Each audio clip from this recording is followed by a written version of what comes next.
Hey YouTube, so today we're making kipe, which is a Dominican food that I found out is really more native to like Santo Domingo and up in Jarabacoa. I saw it everywhere, but the other ends of the island, like the north coast and the south coast, I never actually really saw that there. But anyways, it is a Dominican appetizer or meal, and it's made with mostly bulgur wheat and ground beef. So this recipe is going to make about 12 large quipes, and it's going to need 1 cup of bulgur wheat.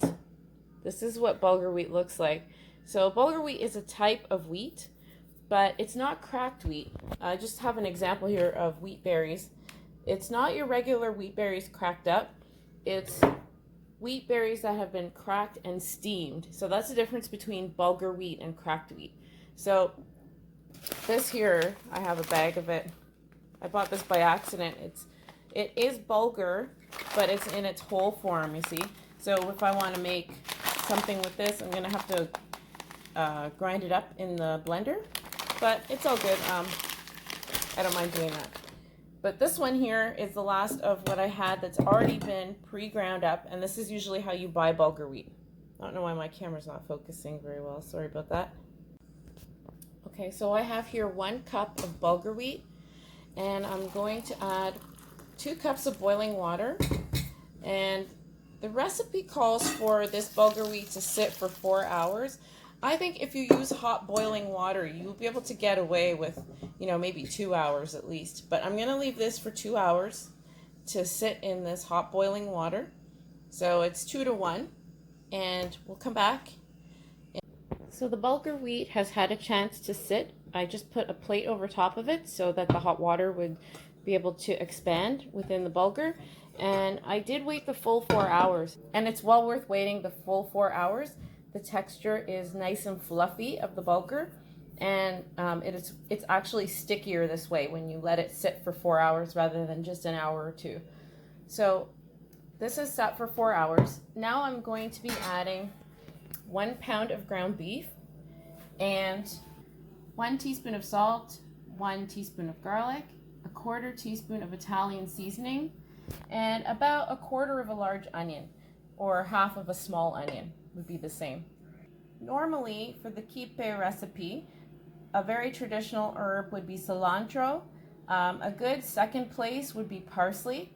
Unfortunately, I don't have either one of those, so this is what I'm using. I think that the flavors will still come out, but if you have parsley or cilantro to add to this, this would be a time to add at least a teaspoon of fresh herb to this recipe. Okay, so I'm going to mix this all up and I'll show you. So this is what it looks like, all blended and mixed in together. I'm going to go ahead and shape them.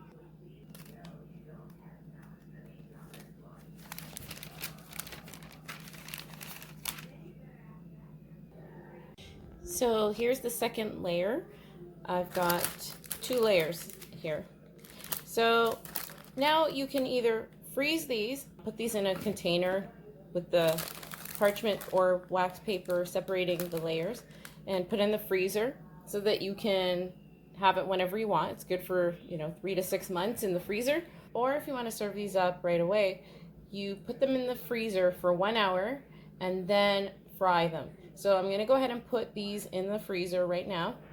So here the kipe is after it's been frozen in the freezer. I actually left it in for a couple of days.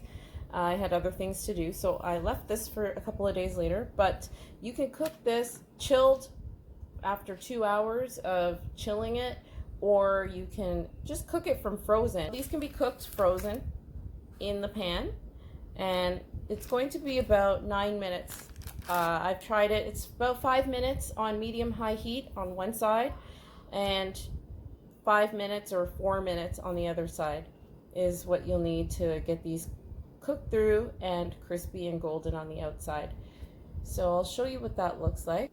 Here I have about 1/4 of an inch of oil. I've got a mixture of coconut and olive oil here. You can use the oil of your choice. And that should be enough to be able to fry it on one side, let it fry through thoroughly on one side, and then flip it. Now that the oil's heated up, I'm going to go ahead and put the kipe in the pan. So it's been cooking for 5 minutes. Just go ahead and turn it over. Let it cook out the last 4 minutes on the other side.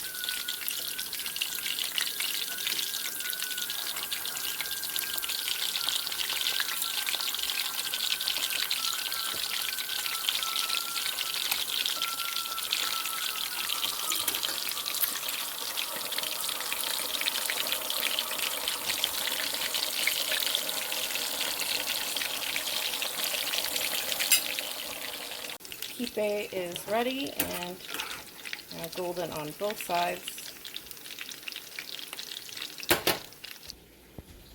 So here they are. The portions that I used to make these kipe ended up making 30 of them. So I just cook them up in batches of 10 or so in the frying pan. And 9 minutes later, here we are.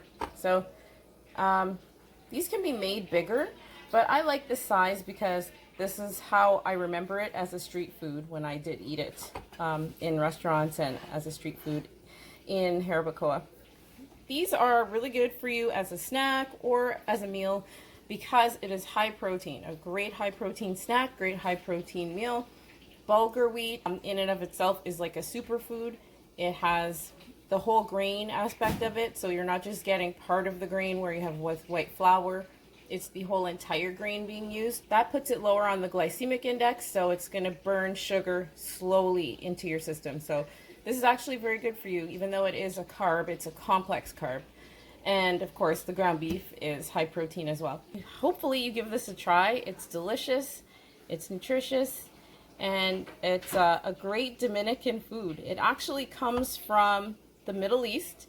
And it's been credited to the Middle Eastern people that did come over to the Dominican Republic long ago and taught it to the Dominicans. So this is called, I think it's Kibe, Kibbeh, in like the Lebanese or the Middle Eastern cultures.